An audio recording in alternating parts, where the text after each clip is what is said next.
Yeah, I'm keyed up a little bit because also in this particular issue for Uplift Protocol, with Protect and Serve, it does have a couple of different meanings. You'll finally find out why Anna is such a freaking cantankerous, absolute bitch towards everything and everyone, because she's really, originally, she was more like her daughter. Like, very sweet and kind. But what happened to her Poppy basically colored everything that happened to her afterwards.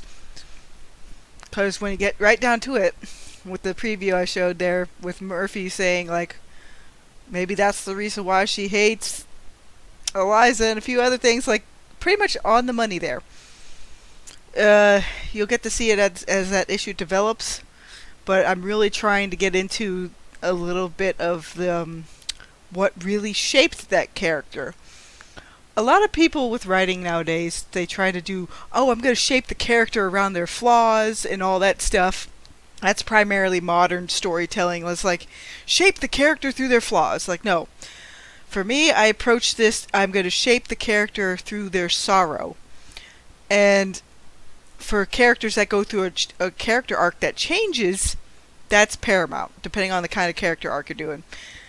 For the characters that are going to get redeemed or, go from negative to positive arc, that's at the heart of their overall character turning point. Their greatest sorrow, not their greatest mistake or their greatest fuck up or their greatest flaw, their greatest sorrow, whatever their biggest regret was, or like they just didn't understand why. That shaped Anna throughout her whole life.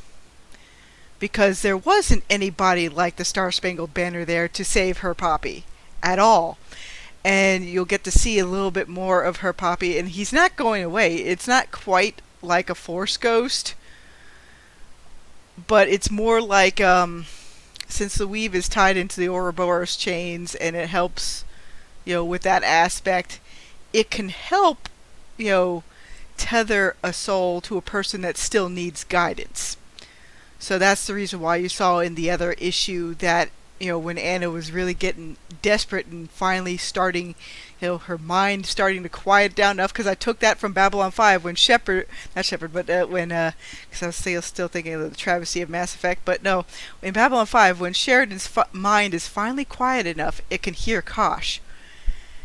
So I kind of did a similar aspect with, Anna finally quieted down enough to where the weave was finally able to get through to her, but I have to present someone to her that she implicitly trusts and wasn't damaged by her actions throughout most of her life. Even though her Poppy is very disappointed in her, it's all part of how Anna's redemption arc is going to work. It's just that, nowadays with most modern storytelling, it's like, why the fuck should I give a damn about Kylo Ren? He's just a empty waste of space. Honestly, everybody who genuinely enjoys the character, fine. But to me, he's the very antithesis of what I hate in modern storytelling. And the reason why I hate villain redemption arcs nowadays is because most modern storytellers don't even do them very well. Oh, I just made them less shitty. There you go, that's the redemption arc. Like, why the fuck should I pay attention to that? Yeah, just try to okay, gonna back away from the whole, okay, have a calming moment, because again, it's just the whole wheelhouse disconnect. Like, I do not connect with most modern storytelling tropes at all. They don't offer any substance for me. So that's the reason why I'm just like, I look at it and I just laugh. It's just,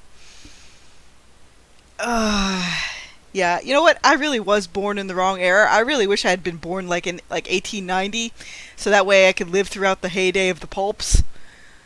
I mean, sure, everything else sucked for the most part, but hey, at least I would have had some genuine entertainment in comparison to nowadays.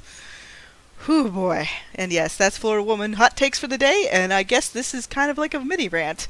I'll see if I can put this up on Minds or on BitChute, but if not, I'll put it up on my YouTube. See you later, everybody.